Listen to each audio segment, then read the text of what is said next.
मतलब क्या सरकार इतनी बेवकूफ है कि हर बार जनता को ही समझाना पड़े? जब पब्लिक सड़क पर उतरेगी, प्रोटेस्ट करेगी, आंदोलन करेगी, क्या तभी सरकार को समझ आएगा कि हाँ यहाँ पर प्रॉब्लम तो है, अरावली बचेगी या नहीं? सवाल ये है, क्या हर चीज को बचाने के लिए क्या हमें प्रोटेस्ट करना पड़ेगा, आंदोलन करना पड़ेगा?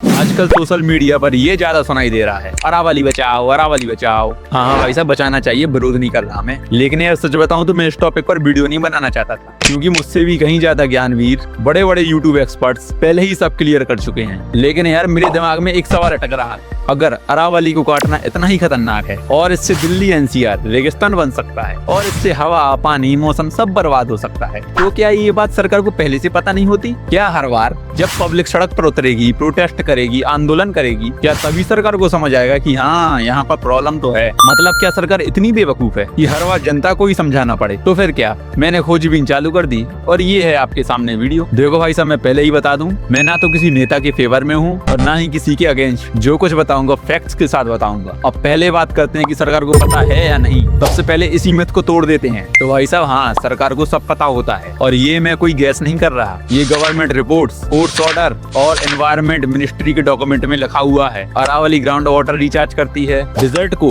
दिल्ली तक आने से रोकती है, पॉल्यूशन का नेचुरल शील्ड है वो। ये बात ministry of environment, forest and climate change खुद अपनी रिपोर्ट्स में मानता है। तो प्रॉब्लम जानना नहीं है, प्रॉब्लम है डिसीजन लेने का तरीका। बहुत लोग कहते हैं कोर्ट ने मंजूरी दे दी, सरकार ने अलाउ कर दिया, लेकिन यहीं पर बहुत सी बातें छुपी रहती हैं। पहली बात ये, सुप्रीम कोर्ट ऑफ इंडिया कभी माइनिंग अप्रूव नहीं करता। कोर्ट का काम होता है इनलीगल चीजों को रोकना, लॉ की इंटरप्रिटेशन करना और कभी कभी ये कहना अगर लॉ फॉलो हो रहा है तो काम चल सकता है। बस एक इसी लाइन को तोड़ मरोड़ कर बोला जाता है कि कोर्ट ने ग्रीन सिग्नल दे दिया। तो अब बात ये आती है कि परमिशन आई कहाँ से? हाँ, अब यहाँ से गेम थोड़ा क्लियर होता है। परमिशन आती है स्टेट गवर्नमेंट से, माइनिंग डिपार्टमेंट से, एनवायरमेंट क्लियरेंस के थ्रू। और सबसे बड़ा लूप होल, पूरा अरावली एरिया अभी फॉरेस्ट डिक्लेयर ही नहीं है, मतलब अभी तक उसे पूरा जंगल माना ही नहीं गया। और जहाँ फॉरेस्ट नहीं, वहाँ फॉरेस्ट के लॉ वीक हो जाते हैं। इस बात को centre of science and environment और डाउन टू अर्थ बार डॉक्यूमेंट कर चुके हैं। तो ये सब कराने से फायदा किसको होता है? यहीं पर लोगों को गुस्सा आती है। मोदी को फायदा हो रहा है, पीएम को पैसा मिल रहा है। भाई सुनो,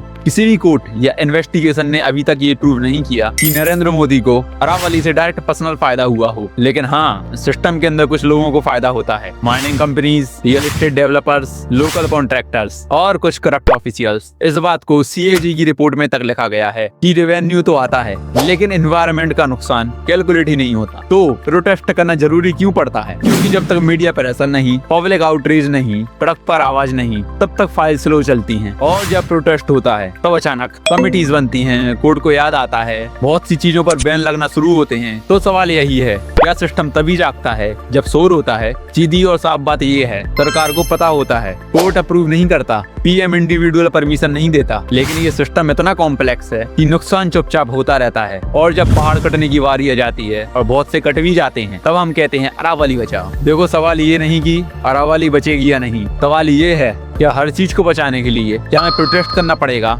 आंदोलन करना पड़ेगा, चीखना पड़ेगा, चिल्लाना पड़ेगा? या तभी सबको समझ आएगा कि ये गलत है? होपफुली सभी ऑफिशियल्स को ये बुद्धि आए कि प्रोटेस्ट या आंदोलन करने की कभी जरूरत ही ना पड़े। बहुत बहुत धन्यवाद।